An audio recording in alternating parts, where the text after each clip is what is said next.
I stood in my living room at 7:42 a.m., staring through the window at two black SUVs parked outside my apartment building. 4 men in dress uniforms stepped out. One of them was carrying a briefcase. Another held what looked like a wooden presentation box. My koffie was still warm in my hand. I hadn't even brushed my hair yet. I'm Maya. I'm 26. I work as a pharmacy technician at a Walgreens off Route 9 in a quiet part of New Jersey. My days are predictable. Insurance calls, prescription counts, customers who forget their ID. I like the rhythm of it. I like helping people who need something simple and leaving work knowing I did my job right. But that morning, nothing about my life felt simple. One of the officers rang my doorbell. I buzzed them in, heart pounding, and opened my door before they even reached the 3rd floor. The man in front was older, maybe 55, with silver at his temples and a chest full of ribbons I didn't recognize. "Ms. Maya Patel?" he asked. I nodded. "We're here on behalf of Colonel Iris Langford. May we come in?" I had no idea who that was. But I let them in anyway. But to understand how we got here, you have to go back to 3 days earlier, to a Tuesday evening shift that should have been forgettable. I grew up in a house where my parents taught me that if you can help, you do. My dad drove a shuttle bus for the airport. My mom cleaned houses until her knees gave out. We didn't have extra, but we had enough. And we never walked past someone who needed something we could give. I carried that with me into adulthood. I covered coworkers' shifts when their kids got sick. I spotted friends' gas money. I brought groceries to my downstairs neighbor, Mr. Cho, when he had his hip surgery. It wasn't heroic. It was just how I moved through the world. Work was the same. I knew my regulars by name. I knew who needed their beta blocker on the 1st of the month, who struggled with co-pays, who came in confused about their new doctor's instructions. Most of my job was invisible. But it mattered. That Tuesday we were understaffed. The pharmacist, Denise, was juggling prior authorizations while I handled the counter. Around 6:15 p.m. an elderly woman came in. She was small, elegant, with white hair pinned back and a wool coat even though it was May. She walked slowly, gripping a cane with a brass handle. She handed me a paper prescription. Lisinopril. Common blood pressure med. I ran it through the system. "Your insurance isn't covering this one," I said gently. "It's showing $8.47 out of pocket." He stared at the screen. Then at her purse. She opened it carefully, counting out singles, quarters, dimes. She got to $6.90 and stopped. Her hands were shaking slightly. "I thought I had enough," she said quietly. "I'm sorry. I'll come back tomorrow." She started to put the bills back. I don't know why I did what I did next. Maybe it was the way she apologized. Maybe it was because my mom used to do the exact same thing. Count change at the grocery store, deciding what to put back. Maybe it was just reflex.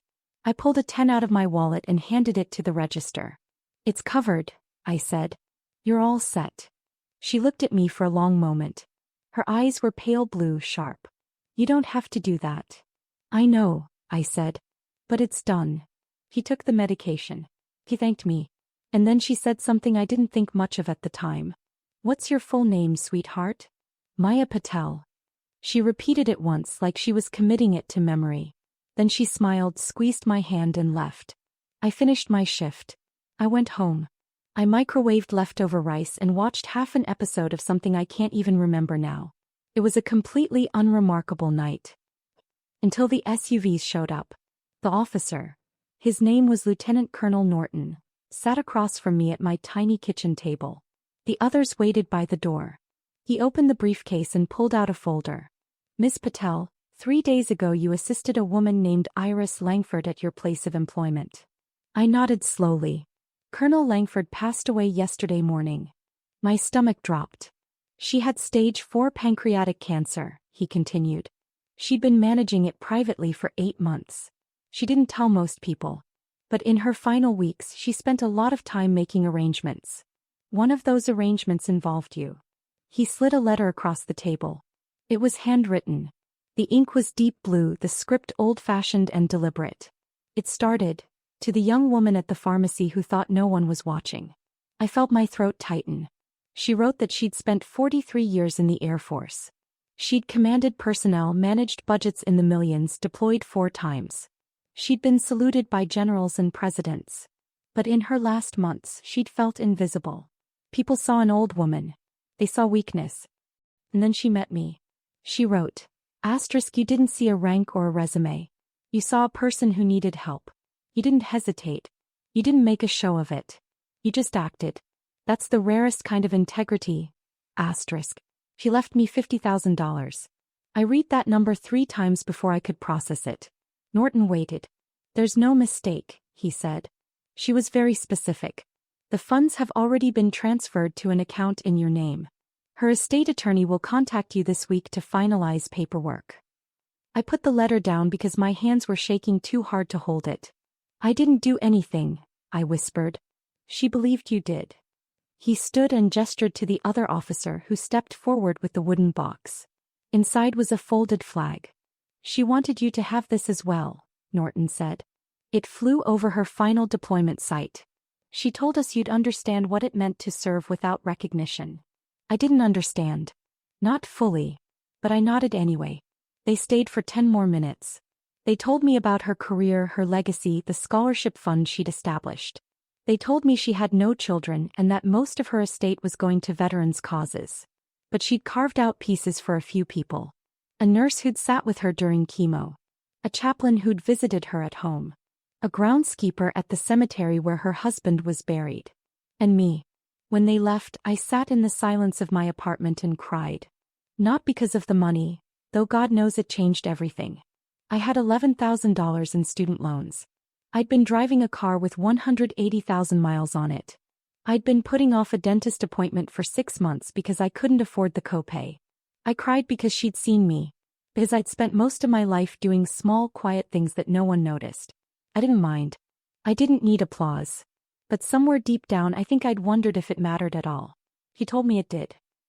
I didn't tell anyone right away. I went to work the next day like nothing had happened. Denise asked if I was okay. I said I was just tired. I restocked the aspirin. I processed refills. I smiled at customers. But something inside me had shifted. That weekend I paid off my loans in full. I sobbed at my laptop as I hit submit payment. I'd been chipping away at that balance for 4 years. I put a down payment on a reliable used car.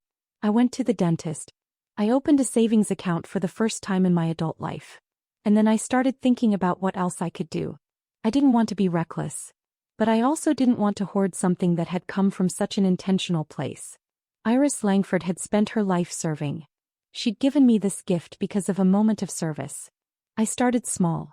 I covered a month's rent for Mr. Cho when his disability check was delayed. I donated to the pharmacy's hardship fund, which helped patients who couldn't afford their meds. I sent money to my parents, not enough to make them ask questions, just enough to take the edge off. And one night, about 3 weeks after the officers came to my door, I got a text from Denise. * Someone anonymously paid the balances for 6 patients this month. Was that you? *. I didn't reply. 2 days later she brought it up in person. Maya, if that was you, you don't have to hide it. I'm not hiding anything, I said. I just don't need credit for it. She studied me for a long moment. Then she smiled. You know what Iris would say, don't you? I looked up, surprised. I hadn't told her the whole story. She'd say you're doing exactly what she hoped you'd do. A few months later I got a call from the estate attorney. He told me that the scholarship fund Iris had established was looking for board members. Young people. People who understood what it meant to work hard without a safety net. He asked if I'd be interested. I said yes. The first meeting was in a conference room that smelled like coffee and old wood.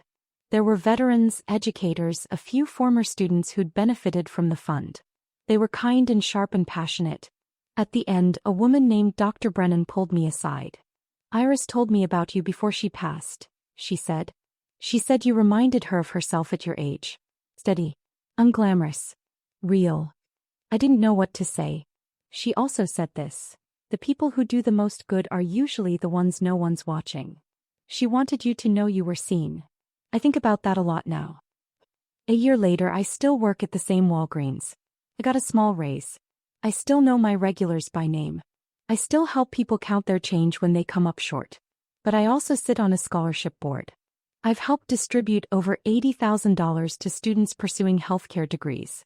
I've mentored 2 pharmacy techs who were trying to get into school. I've started a quiet fund of my own. Nothing big, just enough to help when I see a need. And I keep the flag Iris gave me in my living room, folded in its case on a low shelf where I see it every morning. I never met her as the Colonel. I never saw her in uniform. I only knew her as a woman who needed help with an $8.47 prescription. But she saw me as I was. And she used her last act of service to tell me that the small things matter. That quiet integrity counts. That the people we help in passing might be carrying more weight than we know. If this story feels familiar to you, if you've ever been the person who helps without asking for credit, or if you've ever felt invisible in your own kindness, I want you to know. Someone sees you. Maybe not today. Maybe not in the way you expect. But it matters. It all matters. Thanks for listening. If this story moved you, share it with someone who needs to hear it. And if you've got a story like this, I'd love to hear it in the comments. Take care of yourselves. And each other.